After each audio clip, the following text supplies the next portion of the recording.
Pirms 3 gadiem Latviju pāršauca traģiska ziņa – studentes Elīnas Pupiņas slepkavība. Tā šoreiz bijusi īpaši sāpīga ne tikai cietušajiem vecākiem, bet visai sabiedrībai, apzinoties, ka mūsu pašu valsts mūs neaizsargā pat tik acīm redzamos pārdarījumos. Nešaubīgi izmeklētāja prokurora tiesa taisnību noskaidrot nevēlas.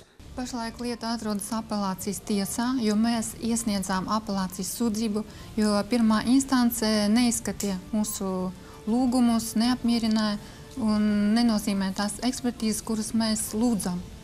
Un, diemžēl, pašlaik arī apelācijas tiesā notiek tas pats. Tiesnesis noraidīja absolūti visus mūsu lūgumus. Līdz ar to šī problēma netika risināta arī apelācijas tiesā, un pašlaik notiek debates jau. Tā kā tiesas izmeklēšana jau ir pabeigta apelācijas tiesā. Un argumentācija kāpēc netika pieņemta? Argumentācija ir visur vienāda, nav liederīga. Es kaut kur laikam biju izteicies, ka tā ir tiesas sistēmas impotence. Tas vārds varbūt nav patīkams, bet, diemžēl, jo ir pilnīgi absurda situācija, kad persona nevar saņemt tiesas aizsardzību. Tas ir tas, ko teica iepriekšējais mūsu prezidents, tad, kad bija Zolitūdas traģēdija, kad mēs dzīvojam amorfā sistēmā, kurā neviens ne par ko neatbild. Tur ir tā problēma. To atrisināt nevarēs ar atsevišķu cilvēku entuziasmu.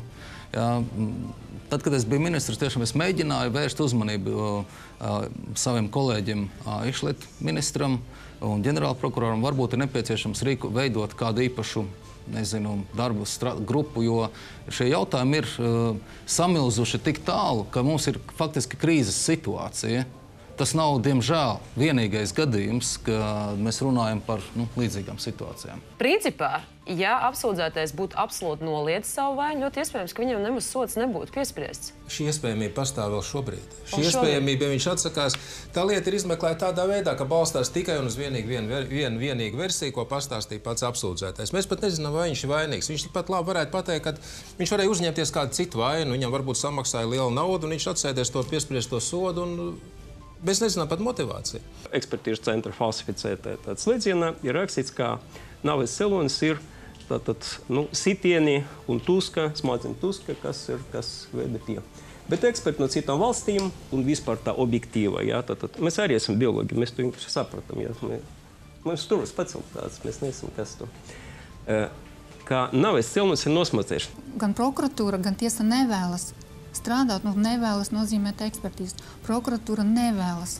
Šajā situācijā tie varianti paliek vien mazāk, jo ar katru dienu faktiski kaut kas zūd, jo tie pierādījumi, ko, piemēram, varēja iegūt vēl kaut kādā brīdī, kad tikko sākās tiesas process, kad Pupiņa lūdza iegūt telefonu izdruks, lai konstatētu ar bāzes stacijām, kur ir atradušās personas, kuras iespējams ir iesaistīts, tas netika izdarīts un tas ir zudis. Un tā zūd šie pierādījumi viens aiz otru.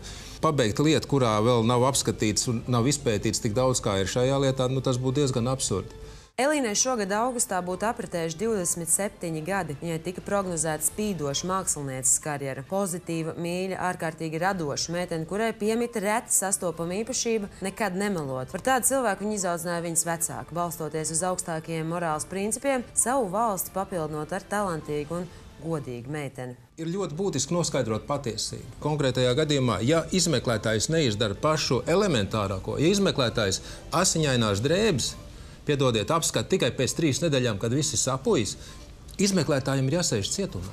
Es gribu teikt, ka šajā gadījumā, jā, tieslietu sistēmā ir savas kļūdas, ir jāveic uzlabojumi. Bet šajā gadījumā mēs redzam, ka izmeklēšanu ir veikusi policija. Tā ir policijas veiktā izmeklēšana. Tātad tā ir iekšlietu sistēma.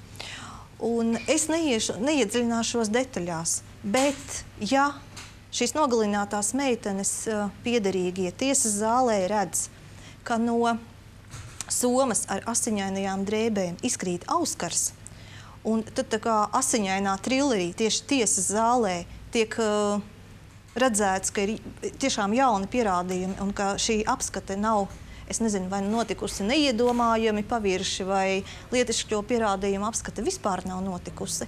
Tas liek uzdot ļoti smagus jautājumus par to, kā vispār šī izmeklēšana veikta. Man bija kauns tieslietu ministru vietā, tad, kad mēs sasaucām šo sēdi, kas izraisīja tiešām, kad sabiedrība, lai pievērstu tam uzmanību, bija gatava uz linča tiesu. Un tas nozīmē, ka sistēmā nav kārtības, ja sabiedrībai ir tādā veidā ir jāprotestē pret tiesas spriedumiem. Es gribu atgādināt, ka tiesa ir neatkarība, viņa neatkarība ir noteikti satversmē, bet šī neatkarība ir noteikti tiesas lemšanā. Un bieži vien neatkarības jēdziens mums sajūg ar visatļautības jēdzienu. Tiesas sistēma, tā ir viena no mūsu rūpēm arī. Tā ir tikai un vienīgi griba. Šeit vajadzētu parādīt šo politisko gribu, mazliet viņu uzspiest, lai strādā. Tā būtu tā īstā politiskā griba parādīt, ka piespiest strādāt. 2010. gadā Pupiņu ģimene tika nominēta Latvijas lepnuma balvai. Toreiz tas bija žests, ka valsts ar viņiem lepojas. Kad Pupiņi varēs lepoties ar valsti?